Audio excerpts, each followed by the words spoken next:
नमस्ते जी। नमस्ते। नमस्ते। क्या जगदीश जी का घर यही है? किस लिए? हम लोग आधार ट्रस्ट अनाथ आश्रम से आए हैं मैडम। सर हर साल हमारे आश्रम को डोनेशन देते हैं। इसी काम से आज हम यहाँ आए हैं। वो अभी घर पर नहीं है। मैं उनसे कहकर भिजवा दूंगी। अब आप लोग जा सकते हैं। वो क्या है ना मैडम, फंड नहीं है तो आश्रम के सभी बच्चे बहुत दिक्कत में हैं। पैसे नहीं मिले तो वो और भी ज्यादा प्रॉब्लम में आ सकते हैं। वो आश्रम में जो बच्चे रहते हैं उनका भविष्य सर के ही हाथों में है। अब आप प्लीज उन्हें बुला दीजिए ना, प्लीज। मैं कह रही हूँ ना कि वो बाहर गए हुए हैं। शाम को चेक भेज दूंगी। अब आप लोग जाइए। तो फिर विशाल सर को बुलाइए। एक्चुअली हर साल विशाल सर हमें चेक देते थे। विशाल की तबीयत ठीक नहीं है। वो आराम कर रहा है। वो इस वक्त नहीं आ सकता। प्लीज मैडम, आश्रम के बच्चे बहुत ही परेशानी में हैं। विशाल जी को ढूंढते हुए हम इतनी दूर तक आए हैं, तो इसके पीछे कोई ना कोई बड़ी वजह होगी। प्लीज समझिए ना मैडम। मैं सब समझ रही हूँ। आप लोगों को इतनी रिक्वेस्ट करने की कोई जरूरत नहीं है। मैं कह रही हूँ ना, मैं शाम को चेक भिजवा देती हूँ। अब आप लोग जाइए।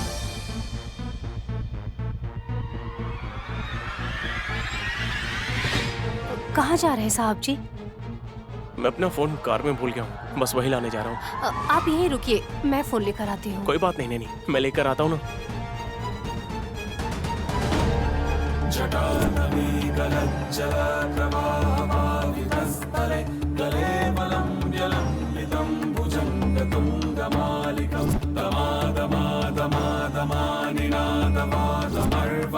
चकार चंड तंदवम तनोतु ना शिवा शिवम शिवम शिवम शिवम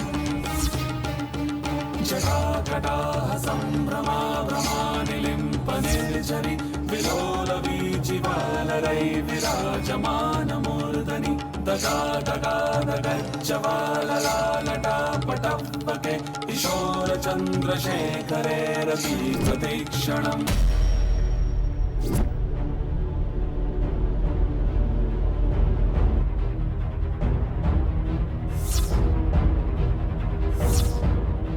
साहब जी, क्या हुआ नैनी? गाड़ी की चाबी। हाँ।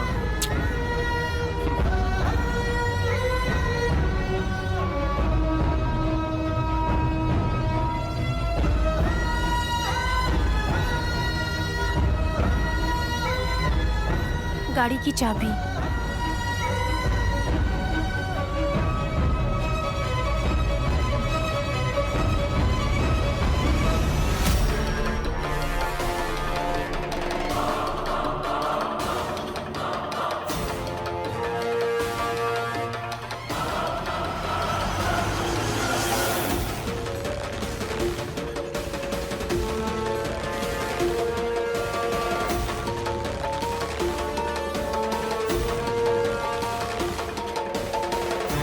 बेटा विशाल, माँ, कहाँ जा रहे हो? कार में फोन भूल गया हूँ, बस वही लेने जा रहा हूँ। मैं लेकर आती हूँ। लाओ। कोई बात नहीं माँ, मैं लेकर आता हूँ, कोई बात नहीं। विशाल,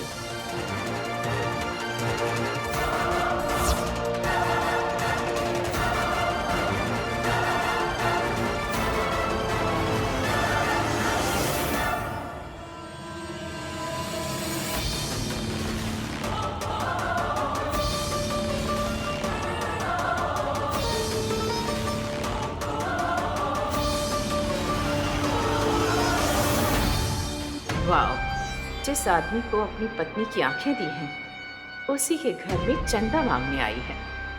नसीब का खेल भी सच में निराला है। ऐसे ही चलता रहा तो विशाल पागल हो जाएगा। उस लड़की को घर पर आने नहीं देना चाहिए।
ए, ये क्या? इतनी रात को यहाँ बैठकर ये सब क्या कर रही हो?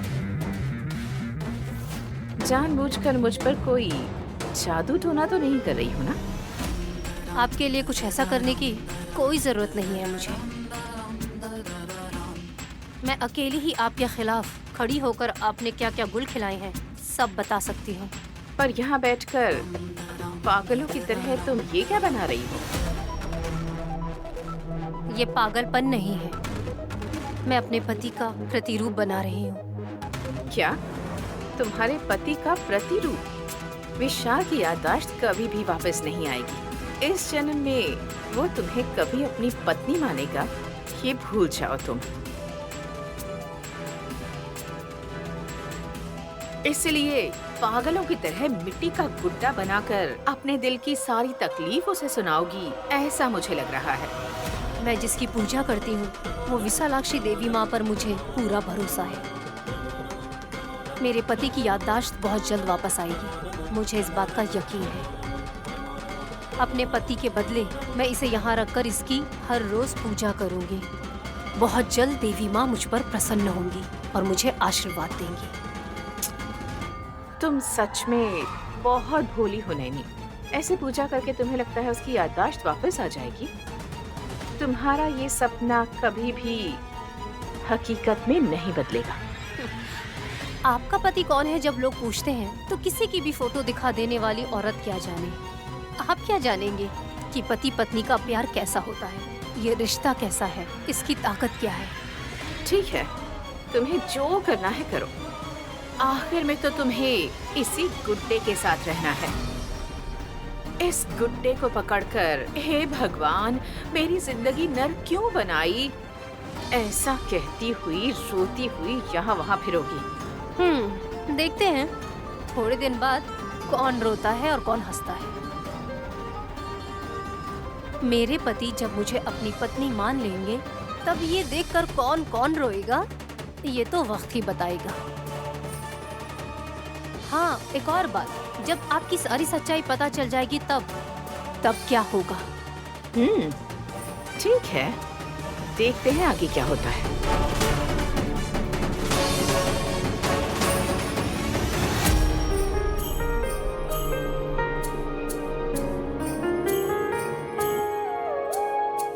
वाह, सुपर बहन सुपर। गुड्डा बहुत अच्छे से बनेगा। पुजारी जी ने एक हफ्ता पूजा करने के लिए विशाल के स्थान पर एक प्रतिरूप बनाने कहा था। उसी पूजा के लिए है ना ये गुड्डा उसी के लिए है ना बहन? हाँ हसनीम साहब जी।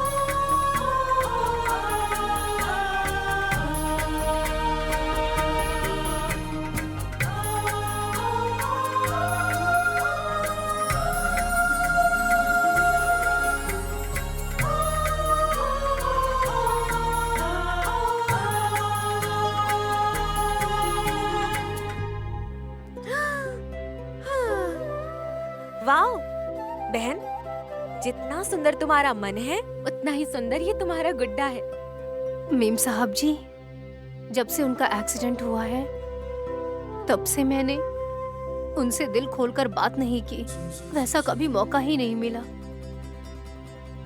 कोई खुशी की बात हो या गम की बात, उसे बिना जताए ही अपने दिल में दबा के रख लेती हूँ। लेकिन आगे से ये प्रतिरूप इनको साहब जी मानकर मैं अपने दिल की सारी बातें, सारा हाल कहूंगी। बहन, विशाल के एक्सीडेंट होने के बाद से हर एक पल तुम विशाल के लिए कितना तरस रही हो मैं जानती हूँ बहन।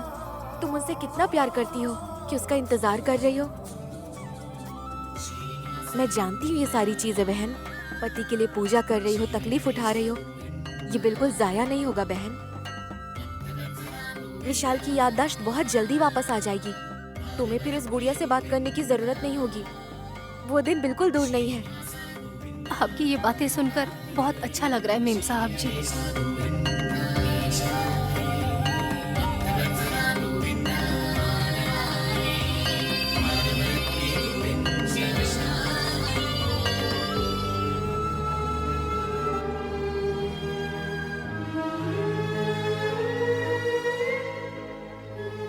नैनी, मैं तुम्हारा इंतजार कर रहा था। क्या हुआ साहब जी? हमारे ड्राइवर को बोल दो कि वो कल कहीं ना जाए। क्या हुआ साहब जी? कल वो आने वाली है ना। तुम्हें पता नहीं है क्या? उसने मेरे पास फोन किया था। तो वो कल कैसे आ रही है? मतलब बस से आएगी या ट्रेन से आएगी या फिर फ्लाइट से आएगी? हाँ, इसलिए इन लोगों को उसे पिकअप करने के लिए भेज देंगे। उसे कोई तकलीफ नहीं होगी और डायरेक्ट अपने घर पर आ जाएगी। नैनी, क्या हुआ? तुम कुछ बोल क्यों नहीं रही? कुछ नहीं साहब जी। नैनी, कल वो यहाँ आ जाएगी, मुझे पूरा यकीन है। मैं इतने कॉन्फिडेंस से बोल रहा हूँ, उसकी वजह तुम हो। सच में वो मुझे बहुत प्यार करती है, मेरे लिए हर पल तरसती है। ये बात मुझे तुमने ही तो बताई थी।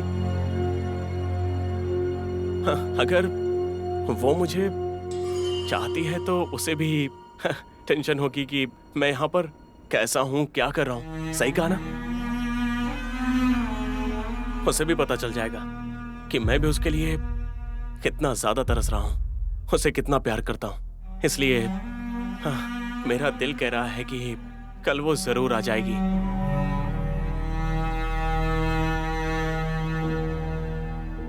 नैनी, ये तुम्हारे हाथ में क्या है?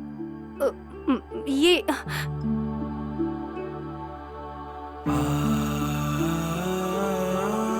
क्या हुआ नैनी? तुम कुछ बोलते बोलते रुक क्यों गई? हम जिससे प्यार करते हैं, अगर उससे हमारी बात ना हो पाए तो इससे बड़ा दर्द क्या है? ऐसी हालत में अपने दिल का दर्द हम, चाहे खुशियां हो या चाहे दुख हो, ऐसी एक चीज बनाकर हम अपनी सारी चीजें बांट सकते हैं। हमारी हर एक बात को हम इसे सब कुछ समझा सकते हैं। वो इंसान हमारे आसपास है, खुशी मिल जाती है। सच कहो तो ये गुड्डा नहीं है, ये मेरी जान है साहब जी। ये मेरी जान का रूप है। नैनी, तुम अपने पति से इतना प्यार करती हो, फिर भी तुम दोनों के बीच ऐसा क्या हुआ था जो तुम्हारा पति तुमसे मिल नहीं रहा है? ये बात मैं तुमसे नहीं पूछूंगा और ना ही उनकी हालत के बारे में जानना चाहूंगा। लेकिन मैं तुमसे बस एक ही बात कहना चाहता हूं। तुम चाहे शरीर से दूर भले ही क्यों ना हो, लेकिन मन से तुम उसके बिल्कुल पास हो।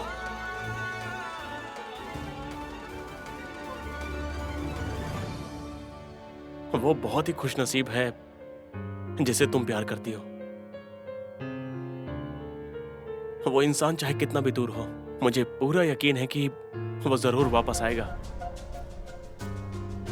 उसके जीवन के लिए तुम एक डायमंड हो नैनी, डायमंड।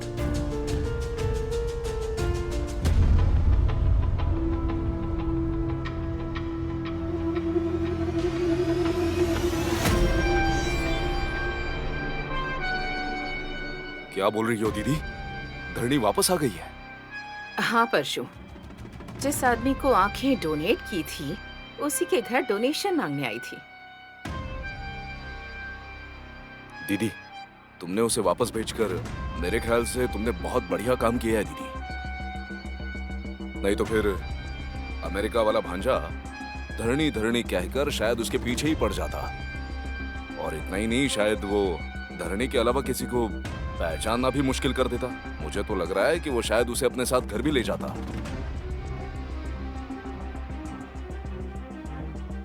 हॉल में कुर्सी लगाकर बैठ जाता और धरणी को वहां देखते ही सारे दुख भूलकर अमेरिका वाला भांजा एकदम शांति से बैठ जाता। धरणी घर में नहीं होगी तो वो परेशानी से पागल हो जाएगा, ये हमने सोचा था, लेकिन हमारी सारी मेहनत पर पानी फिर गया। जो हुआ उसे भूलकर जो होने वाला है उसके बारे में सोचो। अरे वैसी बात नहीं है जैस्मिन।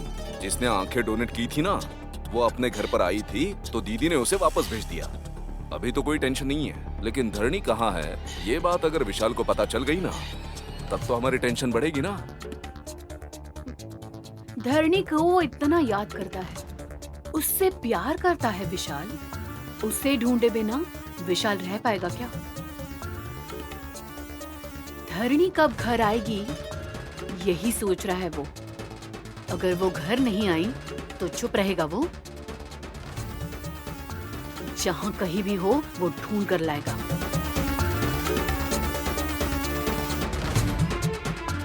चाहे जितना खर्चा क्यों ना हो, वो पूरे शहर में ढूंढेगा, लेकिन वो उसे ढूंढ कर ही दम लेगा। हाँ जैस्मिन बेबी, तुम जो कह रही हो वो सही है। इसके बारे में मैंने सोचा ही नहीं था। इसका मतलब फिर धरणी कहाँ है ये अमेरिका वाले भांजे को पता ना चले, इसलिए हमें उस धरणी को ही दूसरी दुनिया में भेजना पड़ेगा, यही कह रही हो ना? इतनी छोटी बात के लिए टेंशन क्यों? दुनिया से भेजने की जरूरत नहीं, उसे बस इस शहर से बाहर भेज देंगे। इतना ही काफी होगा परशु। क्या बात कर रही हो दीदी? हमने उसे शहर से बाहर जाओ ऐसा कह दिया तो फिर वो अपनी बात मान के जाएगी थोड़ी।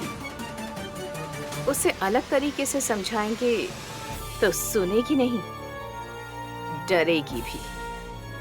उस धरणी को शहर से भगाने के लिए एक अच्छा प्लान है मेरे पास, और वो जरूर वर्कआउट होगा।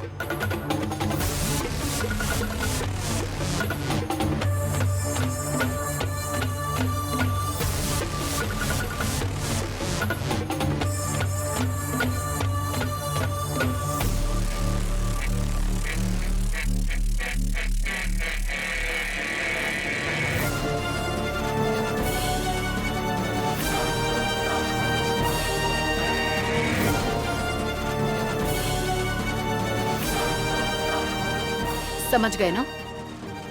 अगर आप ऐसा करेंगे परसों, तो वो इस शहर में दिखाई नहीं देगी।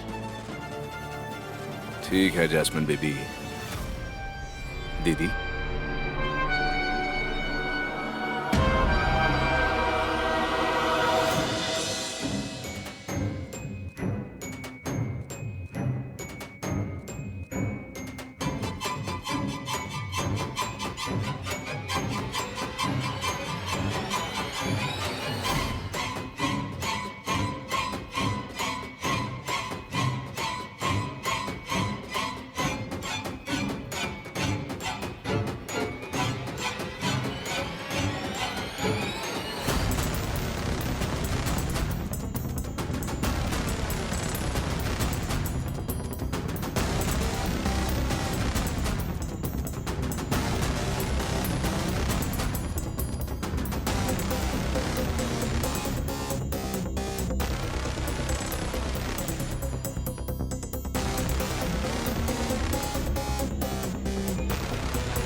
किससे मिलना है आपको?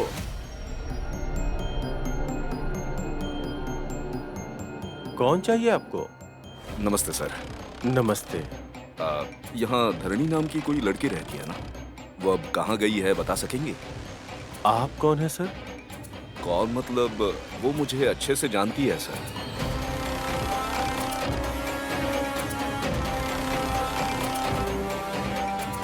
मैं उसे बहुत दिन से ढूंढ रहा था, किसी ने बताया कि वो यहाँ पर रहती है।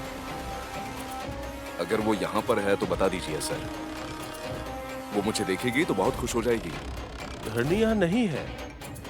पर यहाँ पर क्यों नहीं है? मैंने सुना वो यही रहती है। पहले रहती थी पर अब नहीं है। अब कहाँ गई है सर? मुझे नहीं पता। इस शहर में नहीं रहूंगी, दूसरी जगह पर रहूंगी ऐसा कह रही थी। थोड़े दिन पहले ही वो चली गई।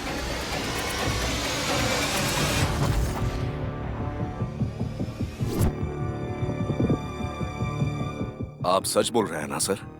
हाँ जी, मैं इस आश्रम का मास्टर हूँ। यहाँ के सभी लोगों के बारे में मुझे ही पता होता है। धरणी यहाँ पर रहती है ये सुनकर मैं बहुत खुश हो गया था सर, लेकिन अब वो यहाँ नहीं रहती ये सुनने के बाद बहुत दुख हो रहा है मुझे। ठीक है फिर मैं चलता हूँ। जी ठीक है। हमारे भेजने से पहले ही वो यहाँ से चली गई है। चलो अब मुझे ज्यादा मेहनत करने की जरूरत ही नहीं पड़ेगी। ये कौन है मास्टर जी? अरे तुम बाहर क्यों आई? क्या हुआ मास्टर जी? वो तुम्हारे लिए ही आया था बेटी, पर मैंने मना कर दिया। वो कौन है मास्टर जी? और मैं यहाँ नहीं हूँ ऐसा क्यों कहा? मुझे लगा वो तुम्हारा कोई रिश्तेदार है, इसलिए सच नहीं कहा। देख के लगा कि वो तुम्हारे मामा के घर से आया है, किसी प्रॉपर्टी में हिस्सा मांगने आया है, इसीलिए मैंने झूठ कह दिया। विक्रांत, साहब जी, विक्रांत, विक्रांत बाबू को आप क्यों बुला रहे हैं? विक्रांत, साहब जी, क्या हुआ भैया? विक्रांत, तुम्हारी भाभी की तस्वीर बनानी है। अगर तुम किसी आर्टिस्ट को जानते हो तो उसे घर लेकर आओ। फोटो किस लिए साहब जी? यहाँ पूरे घर में उसकी एक भी फोटो नहीं है और मैं उसकी राह देखकर थक चुका हूँ। उसके घर आने तक उसकी तस्वीर को देखकर कम से कम जी तो लूंगा मैं। वो जल्दी ही घर आ जाएंगी साहब जी, तो फिर इस फोटो की क्या जरूरत है? मैं समझ नहीं आ रहा। कब आएगी वो? बताओ कब आएगी वो? मैं कितने दिनों से बस यही बात सुनते आ रहा हूँ और वो अभी तक नहीं आई। मैंने उससे कहा कि मैं तुम्हें देखना चाहता हूँ, कम से कम एक वीडियो कॉल तो कर लो, लेकिन वो पता नहीं कैसे कैसे बहाने बनाकर वीडियो कॉल भी नहीं करती है। वो कब आएगी? उससे कब मुलाकात होगी? उससे कब बातें होंगी? ये सब सोच सोचकर मेरा दिमाग फटता जा रहा है। अब मुझसे इंतजार नहीं होता। हाँ, छे।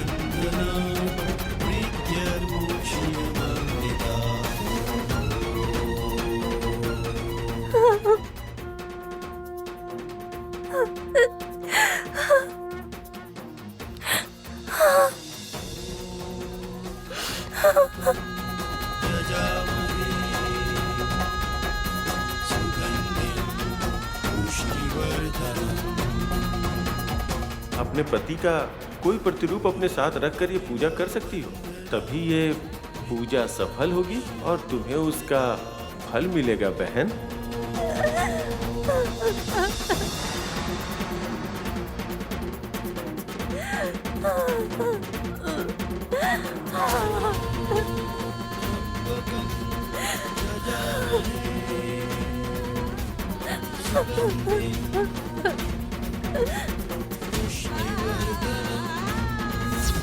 सच कहूँ तो ये गुड्डा नहीं है,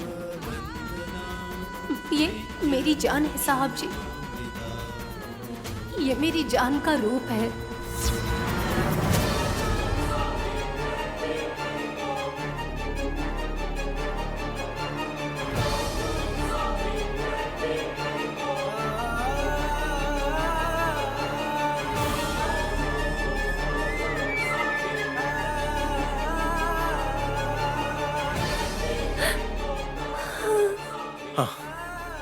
नैनी, मुझसे गलती हो गई। I am really sorry. कोई बात नहीं साहब जी। वो अभी तक घर नहीं आई है ना, इसलिए गुस्से में ये सब हो गया। I am really very sorry. अरे कोई बात नहीं साहब जी, मैं बोल रही हूँ ना, आप बार बार मुझसे इस तरह से माफी मत मांगिए। नैनी, मैं जानता हूँ कि तुम इस गुड्डा से कितना प्यार करती हो और इसे कुछ हो ना जाए इसलिए इसे हमेशा संभाल के रखती हो तुम।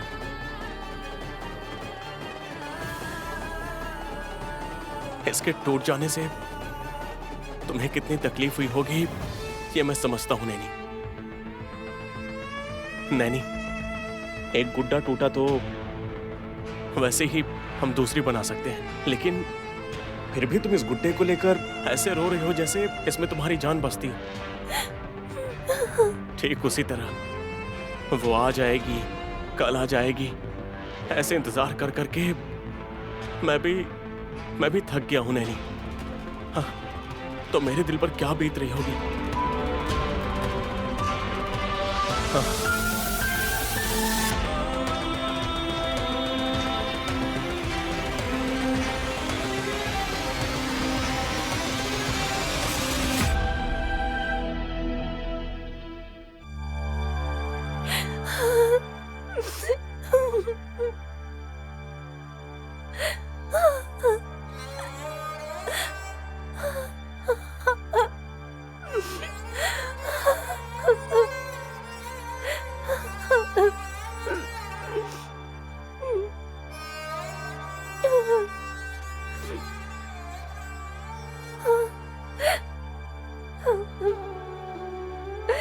नैनी, ये तो गलती से हुआ है।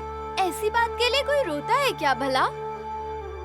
मैं इस बात के लिए बिल्कुल भी नहीं रो रही हूँ मैं शिवा। मेरी जिंदगी में इतने सारे दुख आ रहे हैं, उस बात से रो रही हूँ। कौन सा दुख नैनी? वो मेरे इतने करीब हैं, मैं उनकी पत्नी हूँ, उन्हें नहीं बता सकती। मैं उनसे अपने दिल की कोई बात नहीं कर पा रही हूँ। फिलहाल हमारी जिंदगी रेलगाड़ी की तरह चल रही है शिवा। इतने करीब है फिर भी हम दोनों एक नहीं हो सकते। इसी वजह से मैं बहुत दुखी हो जाती हूँ शिवा। अपने दिल की हर बात बताने के लिए गुड्डा, ये मिट्टी का गुड्डा बनाया था शिवा। जब भी मुझे उनसे बात करने की इच्छा होती तो मैं इस गुड्डे से बात कर लेती शिवा। इस चीज के सहारे मैं हमेशा खुश रहना चाहती थी, लेकिन इतने प्यार से बनाया मेरा ये गुड्डा टूट गया है शिवा। लेकिन अब ये गुड्डा भी मेरे पास नहीं है। अब मैं किससे बातें करूंगी शिवा?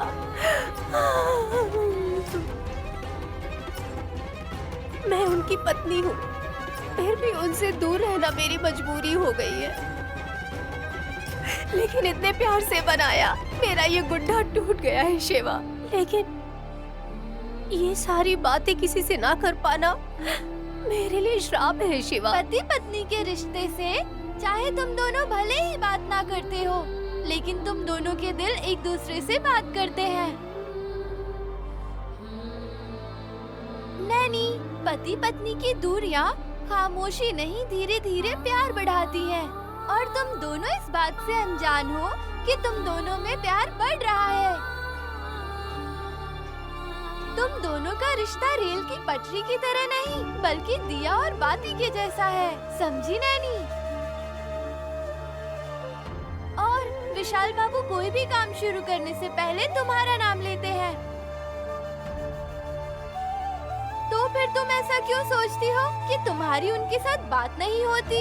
बस कुछ दिनों की बात है, उसके बाद तुम दोनों हमेशा एक साथ खुश रहोगे। अच्छा सोचोगी तो हमेशा अच्छा ही होगा,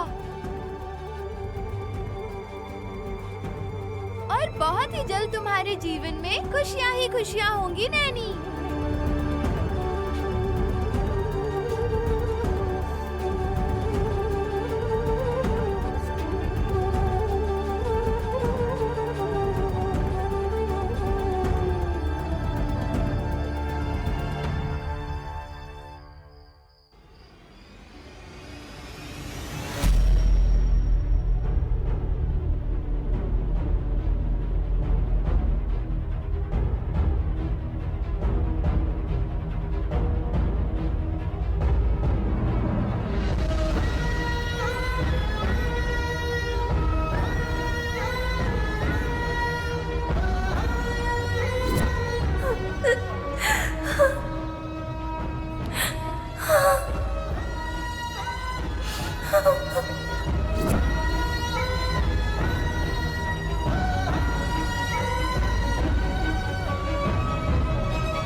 जटानवीगलज्जला प्रवाहमावितस्थले गले बलं व्यलम्बितं भुजङ्गतुङ्गमालिकं दमादमादमादमानिनादवादमर्वयं चकार चण्डतन्दवं तनोतु ना शिवा शिवं शिवं शिवं शिवम् जटाकटाः सम्भ्रमा भ्रमानिलिम्पनिर्झरि विलोलवीचिवालरै विराजमानमूर्धनि दगा दगा दगज्जवाललालटापटपके किशोरचन्द्रशेखरे रतिप्रतीक्षणं मम शिवं शिवं शिवम्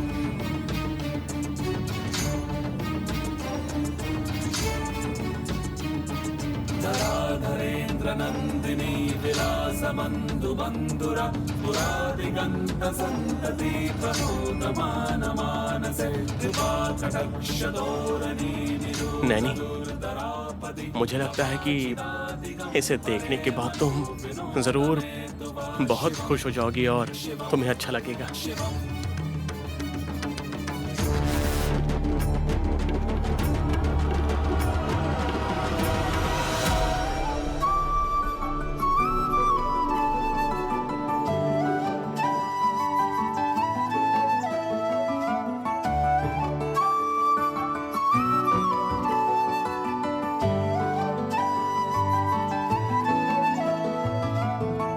सुमन, ये लो।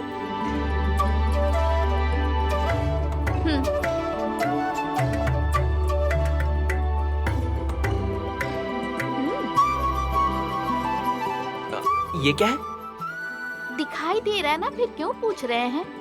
सेम टू सेम जो आपके हाथ में है ना, हलवा और फूल। ये सब तुम लेकर आई हो क्या? आपने कहा था ना कि आपके भैया को ये हलवा बहुत पसंद है, इसीलिए मैं ले आई। ये फूल ताजे हैं, इसकी खुशबू आपको पसंद है ना विक्रांत जी?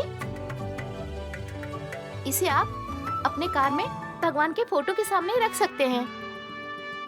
मुझे लगा आप इसे लाना भूल जाएंगे, इसीलिए मैं लेकर आ गई। इन फूलों की बात छोड़ो, मैंने कहा था ना ये हलवा मेरे भाई को दे देना, फिर क्यों नहीं दिया तुमने? ओफो, आप कैसी बातें कर रहे हैं विक्रांत जी? पति तो परमेश्वर होता है ना। अगर आप मुझे कोई काम करने के लिए कहेंगे तो मैं कैसे नहीं करूंगी? मेरी आज्ञा का पालन करती हो तो ये हलवा मेरे भाई के कमरे में होना चाहिए था। यहाँ पर क्यों है? आपके भैया ने ही भेजा है। मुझे तो लगा था ये सुनने के बाद सुमन मुझे जोर से डांटेगी, लेकिन ये इतनी शांति से क्यों बात कर रही है? जरूर कुछ तो गड़बड़ है। ये इतनी शांति से बात तो कर ही नहीं सकती। हेलो विक्रांत जी। हेलो पतिदेव। हाँ बोलो। क्या हुआ? आप अचानक कैसे शांत क्यों हो गए? मैं ये सोच रहा था कि ये मैंने भाई के लिए भेजा था, तो उन्होंने रिटर्न क्यों भेज दिया होगा। आपके भैया ने आपके बारे में क्या कहा पता है? उसके पास दिमाग नहीं है, इसीलिए वो पागलों वाली हरकतें करते रहता है। सच में आपके पास दिमाग नहीं है? मैं क्या कह रही हूँ समझ में आ रहा है ना? सचमुच भाई ने ऐसा कहा होगा क्या, या फिर मुझ पर गुस्सा निकालने के लिए ये ऐसा बोल रही है? क्या हुआ पतिदेव? सुनाई दे रहा है ना? हाँ सुनाई दे रहा है, बोलो। जीजाजी ने कहा कि अभी तुम्हारी नई नई शादी हुई है, हलवा तुम लोगों को खाना चाहिए, मेरे लिए क्यों लाई हो? क्या भैया ने कहा ऐसे? यही कहा था, और जीजाजी गुस्से में भी थे। चलिए उनसे चल के पूछ लीजिए। उसकी कोई जरूरत नहीं है। सुनिए, उन्होंने हलवा खाने के लिए कहा है, खाया कि नहीं खाया ये भी बताने के लिए कहा, इसीलिए जल्दी से खा लीजिए। नहीं मुझे नहीं चाहिए। क्यों? शुगर है? हेलो, ये क्या बकवास कर रही हो? मुझे पसंद नहीं है इसलिए मना किया। प्यारे पतिदेव, जिन बच्चों को चॉकलेट पसंद है या जिन्हें मीठा पसंद है वो हलवे को मना नहीं करते। आप मुझसे छुपा रहे हैं, जरूर आपको शुगर है। डायरेक्ट प्रॉब्लम बतानी चाहिए ना। मुझे मीठा पसंद नहीं, मैं मीठा नहीं खाता हूँ, ऐसे झूठ क्यों बोल रहे हैं आप विक्रांत जी?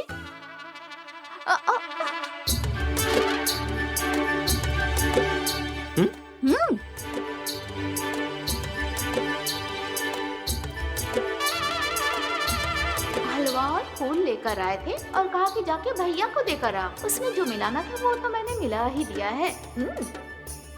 दिमाग सिर्फ आपके पास नहीं, मेरे पास भी है। बहुत होशियार बन रहे थे। एक दिन ऐसा शौक दूंगी कि आपको पता भी नहीं चलेगा, देखते रह जाएंगे। मैं भी आपकी पत्नी हूँ, इतनी आसानी से नहीं छोड़ूंगी।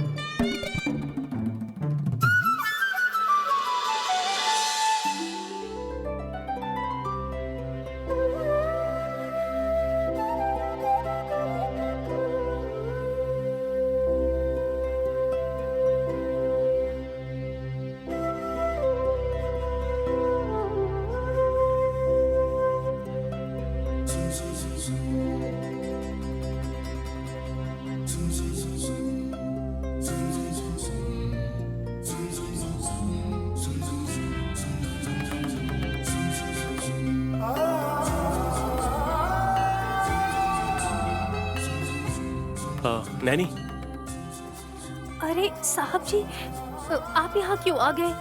आपको कुछ चाहिए था तो मुझे बता देते, मैं खुद आके दे जाती आपको। नैनी, ये लो तुम्हारा गुड्डा, पकड़ो इसे।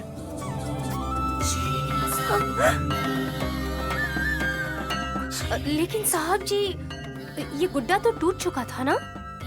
नैनी, जब ये गुड्डा टूट गया था तो मैंने अपनी आंखों से देखा कि तुम कितनी दर्द में थी। इस गुड्डा के लिए उस समय तुम्हें रोते हुए देखकर मुझे भी रोना आ रहा था। तब मुझे समझ आया कि ये गुड्डा भले ही सबके लिए नॉर्मल हो, पर तुम्हारी इसमें जान बसती है।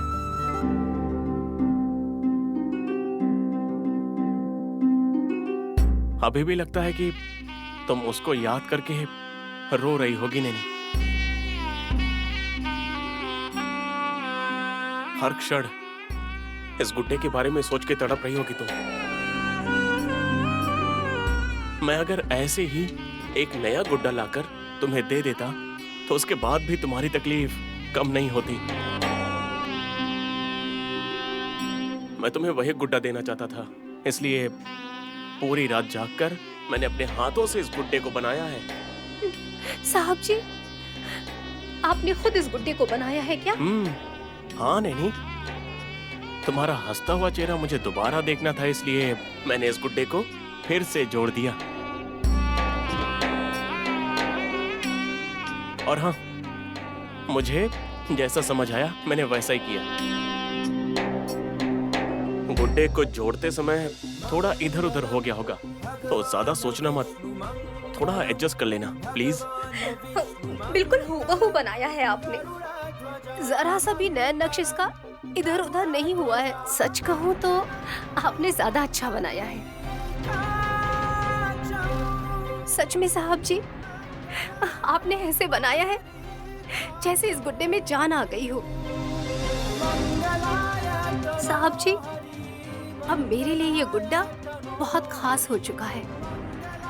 मैं सच कह रही हूँ, आपने एकदम जीवित रूप दिया है इसे। मैं बहुत खुश हूँ साहब जी। उफ, ये सुनकर मुझे भी बड़ा सुकून मिल रहा है। तुम ऐसे हमेशा खुश रहना नैनी, और इसे संभाल के रखना। चलता हूँ। बहन, तुमने कहा था वो सच हो गया है। देखो, विशाल की नजरों में तुम्हारे लिए इज्जत ही नहीं बल्कि प्यार भी नजर आता है बहन।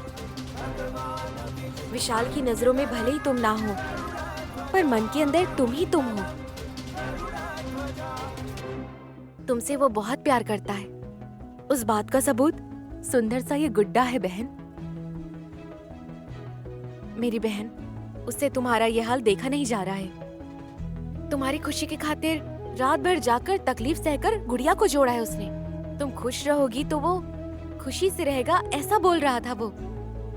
इसका मतलब पति का अपनी पत्नी के लिए तड़पना ही तो होगा बहन। बहन, इन सबको देखकर मुझे पूरा यकीन हो गया है। अब कुछ ही दिनों में विशाल तुम्हें पत्नी के तौर पर पहचान जाएगा। बहुत जल्दी तुम दोनों के अच्छे दिन बिल्कुल आ ही जाएंगे। हाँ, यहाँ से नहीं कह रही है तो होगा ही होगा।